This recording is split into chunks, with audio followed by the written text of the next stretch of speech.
Guys, welcome. Collective reading tayo ngayon. Tingnan natin kung kaninong energy to. Be open-minded po, hindi po halos lahat makaka-resonate, kaya piliin nyo na lamang. And thank you nga po pala sa mga nag-subscribe, lalo sa mga bumabalik. Marami pong salamat. Give me the message, kaninong energy to. Pwedeng sa'yo, pwede rin sa person mo, kaya be open-minded po. Give me the message, kaninong energy to. So, meron ka ditong Queen of Pentacles. Meron ditong tao na Virgo, Capricorn, Taurus. Nagiging maayos, nagiging maganda siya. Kumbaga, confident yung tao na ito. Napipil ko dito yung stability. And then, nakikita ko rin dito, no? Yung bang tipo na masaya siya kung ano yung meron sa kanya. Meron siyang matatag na pundasyon. Okay? Meron tong kabuhayan, ito lang nakikil ko. Pwedeng ikaw to, pwede rin sa person mo, no? Yung bang tipo ng energy ng tao na ito ay masaya lang, okay? Kahit single siya, kahit nag-iisa siya, kontento siya dito, okay? Kasi nakukuha niya kung ano yung gusto niya rito. Ito lang yung nakikil ko. Pwedeng ikaw to, no? Pwede rin sa person mo, kaya piliin mo na lamang. So, meron ditong The Chariot. So, nakikita ko dito, no? Meron ditong balance na patungo sa'yo. May tagumpay. And then, nakikita ko rin dito, no, may pagka-yin and yang. Okay? Meron ditong Year of the Horse. And then, nakikita ko rin dito yung magandang kapalaran naghihintay sa tao nito. Kasi dito sa Queen of Cups, alam niyang alagaan yung sarili niya dito eh. Marunong siyang in-nurture yung sarili niya. Or pwede rin sabihin, ano, mas priority niya dito yung sarili niya, paglago niya. Ganun yung energy nito. Meron ako nakikita ditong Pisces. And then, nakikita ko din dito Scorpio, Cancer. Meron din ako nakikita dito na Sagittarius, okay? So, napipil ko dito yung balance eh. Balance patungo sa'yo, pwede rin sabihin balance sa inyong dalawa. Ito lang nakikita ko, kasi nakikita ko dito yung magandang kapalaran. Okay? Maganda yung kapalaran, maganda yung kahihinatnan. And then, nakikita ko rin dito, nagiging klaro tong mag-isip dito sa Queen of Cups. Alam niya na kung ano yung gusto niya. Alam niya na kung ano yung gusto niyang mangyari sa kanyang buhay. Alam niya na yung mga pinaplano niya dito. Nagiging na siyang klaro sa kanyang kaisipan dito. Nagiging siyang masaya, okay, dito sa Queen of Pentacles. Kumbaga, no, may pagkakontento. Yung bang tipo na walang makakaagaw ng aking kapayapaan, okay? Kumbaga, masyado kang protektado or pinoproteksyonan mo yung sarili mo dito. Ito lang yung nafe-feel ko. Wow, lumabas ang The Lovers. So, nakikita ko rito, ano, meron din ditong Gemini.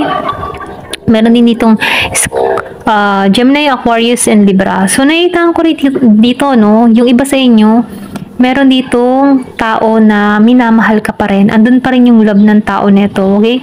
Kasi itong tao neto, kaya ka nagugustuhan dahil alam mo kung paano i-handle yung sarili mo. Kumbaga, independent ka, kaya mong gawin ang mga bagay-bagay, ano? So, itong tao neto, ito yung nagugustuhan niya sa'yo.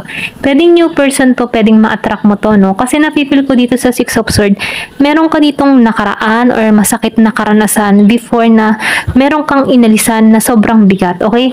Sobrang bigat, ang daming alalahanin, or pwedeng sabihin meron kang tinakasan dito, meron kang nilayuan dito na mabigat yung kalooban. Pero ganun pa man, ano, kahit mabigat yung kalooban mo dito, nagpatuloy ka kasi alam mo kung ano yung halaga mo dito sa Queen of Pentacles. Ito rin nakikita ko, and Queen of Cups. Kumbaga, no, nafe-feel ko dito, ito yung mga masasakit na nangyari sa nakaraan, okay? Pero ganun pa man, ano, nafe-feel ko dito, merong love na parating sa'yo. Pwedeng new person o pwede rin sabihin past person mo rin tong patungo sa'yo, okay? Give me the message. Ano pa yung mensahe sa'yo?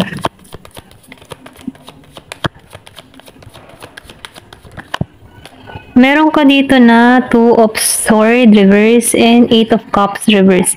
So, nakita ko dito, no, handa ka na makipagsapalaran dito sa 8 of Cups. Kumbaga, nakitaan ko dito na handa ka nang tumungo sa panibagong direksyon na kung saan, ano, hatid yung tagumpay. Kasi dito sa 2 of Swords reverse, mabigat eh. Ang dami mong mga hinahanap, ang daming gumugulo sa kaisipan mo before na kung saan, ano, hindi ka bumabalance. Pero ganun pa man, ano, dahil lumabas siya ng 2 of Swords reverse, nabibil ko dito na nahahanap mo ng muli yung kaliwanagan, nahahanap mo muli yung iyong sarili, and then nakikita ko rin dito na pumupunta ka sa panibagong landas na merong ditong tapang dito sa 2 of Swords. Humahanap ka dito ng equal and balance dito sa 2 of Swords. Kumbaga, no, nagiging ng klaro para sa iyo ang lahat kasi ayaw mo na ma-stuck sa ganitong sitwasyon sa 6 of Swords. Ito lang yung nafe-feel ko. Give me the message. Pwedeng ikaw to, pwede ring person mo, ano. Ito lang yung nakikita ko. Meron ditong Gemini, Aquarius, and Libra, Scorpio, Cancer, and Pisces. Meron din Gemini, Virgo, and Capricorn, and Taurus. Meron ka ditong Five of Swords. So, di ba nakikitaan ko dito, no? Marami kang alalahanin, marami kang kabigatan na nararamdaman. So, ikaw ngayon, humahanap ka ng kaliwanagan. Hinahanap mo yung balance mo dito, okay? At matatagpuan mo dito kasi nafe-feel ko dito sa Five of Swords, nahihirapan ka before, okay? Or pwede rin sabihin ngayon, nahihirapan ka, hindi mo alam kung paano yung gagawin. Pero ganun pa man, ano, dito ka papunta sa Two of Swords reverse. Nafe-feel ko dito na hahanapin mo yung balance patungo sa'yo, okay? Nafe-feel ko dito yung tagumpay, maaalisan mo to. Kung ano man yung mga problema na kinakaharap mo, matatanggalan mo to dito sa Five of Swords. Kasi ito yung naghihintay sa'yo, kung makikita mo, no, masaya. Kahit may mga problema na gustong tumahak sa'yo, pero hindi mo na to ididil pa. Kumbaga, hindi mo na to hahayaan na sakupin ka pa. Kasi nafe-feel ko dito na malalampasan mo to maaalisan mo to, okay? Give me the message. Meron ka ditong Ace of Cups. So, nakita ko dito, no, magiging klaro ka kung ano talaga yung gusto mo, okay?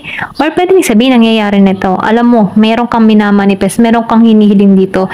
And then, nakita ko dito yung new beginning na patungo sa'yo. Ito yung patungo, no, parating to sa'yo dito sa Ace of Cups. Kasi ito yung nais ng puso mo, eh. So, nafe-feel ko din dito, no, yung iba sa inyo, nakikitaan ko dito na pinapahalagahan mo na yung sarili mo, inaalagaan mo na yung sarili mo. Meron kang mga bagong ideas na gustong tahakin para sa sarili mo. Kasi alam mo na yung deserve mo dito sa Ace of Cups. Kaya ikaw, ano, nagiging ka ng maingat dito. Alam mo na kung ano yung gusto mo dito. Give me more information. Ano pa yung mensahe? Dito sa The Hermit. So, nakikita ko dito, nagkakaroon ka ng kaliwanagan dito. Ito lang na-feel ko. Nagkakaroon ka ng kaliwanagan, natututo ka na sa mga nangyari sa in the past. Kahit marami ka mga pagsubok na kinakaharap dito, nagiging kang matalino. Hindi ka basta-basta sumusuko, lalo-lalo na sa mga hamon ng buhay. Alam mo na kung paano alagaan yung sarili mo. Alam mo na kung paano i-keep, okay? Then, nafe-feel ko din dito, no, nagiging ka rin madamot para sa iba. Kumbaga, no, nafe-feel ko dito, maybe before, masyado kang mapagbigay. Pero ngayon, alam mo na kasi yung halaga mo. So, ikaw, nagiging kang madamot sa attention. Ito lang yung nafe-feel ko. And then, nakikita ko rin dito, no, sa Ace of Swords, ginagamit mo na dito yung utak mo, eh. Ginagamit mo na dito yung talino mo dito. Nagiging ka ng makalkula sa mga bagay-bagay. Inaalam mo na yung bawat bagay, ano, or bawat sitwasyon, ano. Hindi ka basta papasok sa isang sitwasyon na hindi mo pinag-aaralan. Ito lang nakikita ko. Kasi nakikita ko dito na nagiging ka ng mapagplano. Nagiging ka ng maingat dito sa Ace of Swords. And then, nakikita ko rin dito, no, matatapos na kung ano man yung mga tinatahak na problema mo. Ito lang nafe-feel ko kasi nakikita ko dito yung paglago mo, eh. So, nakikita ko dito, no, yung iba sa inyo nagiging matipid or pwede rin sabihin meron kang pinag-iipunan dito sa Four of Pentacles. Nagiging kang madamot. Ito lang nakikita ko. Hindi halos lahat sa part na to. Meron ako nakikita ditong Virgo, Capricorn, and Taurus. Give me the message. Ano pa yung mensahe? So, nakita ko rin dito, Three of Wands. Meron ditong nag-iintay. So, yung iba sa inyo na nag-iintay, merong pag-alis. Meron kang iniintay dito, mga ibang bansa, or pwede rin sabihin na sa ibang bansa ka. May pag-uwi, nag-iintay ka na lang ng pagtapos ng kontrata, or pwede rin sabihin kung ikaw naman wala sa ibang bansa, nag-iintay ka dito ng pag-alis, okay? Or pwede rin meron dito na sa LDR situation, meron kang mga iniintay, okay? Ito lang yung nakikita ko. Meron ditong King of Swords. So, nakikita ko din dito, no, be patient kung nag-iintay ka dito, no? Kasi nakikita ko dito, may pagkalito ka dito sa King of Swords reverse. Hindi mo alam ang gagawin dito, no? Kumbaga nahihirapan ka. Pwede rin sabihin, no? Masyado ka ng matagal na naghihintay para dito sa pagtawag dito sa travel. Ito lang nakikita ko sa The World. Yung iba sa inyo, no, hindi halos lahat. Kaya medyo nasasarahan yung kaisipan mo dito. Hindi mo alam, kailan kaya ang tawag ko, kailan kaya ang alis ko, kailan kaya matatapos tong kontrata ko. Parang excited ka nang umalis dito. Ito lang yung nakikita ko, no, sa The World and the King of Swords reverse. Then, nakita ko rin dito, no, meron ditong Gemini, Aquarius, and Libra. Give me the message. Ano pa yung mensahe?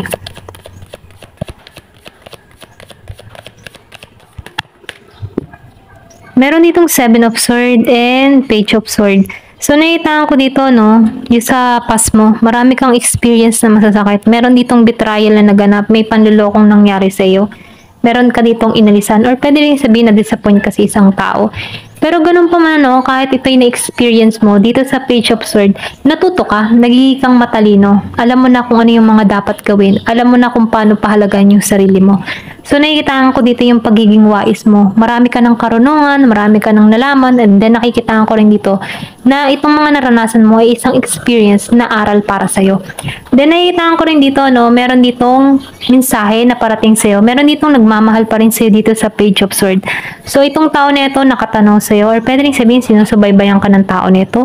Ito lang yung nakikita ko. Ayan. Ayan, ito lang yung nakikita ko, no, meron kang mensahe na pa-receive. Meron dito magme-message sa'yo dito sa Page of Swords. Marami na tong alam, or pwede rin sabihin, kilala mo na rin tong tao na ito, okay? Meron ako nakikita ditong Gemini, Aquarius, and Libra. Okay, ito lang yung nakikita ko. Ayan, hanggang dito na lamang po. Thank you for watching, and love and peace.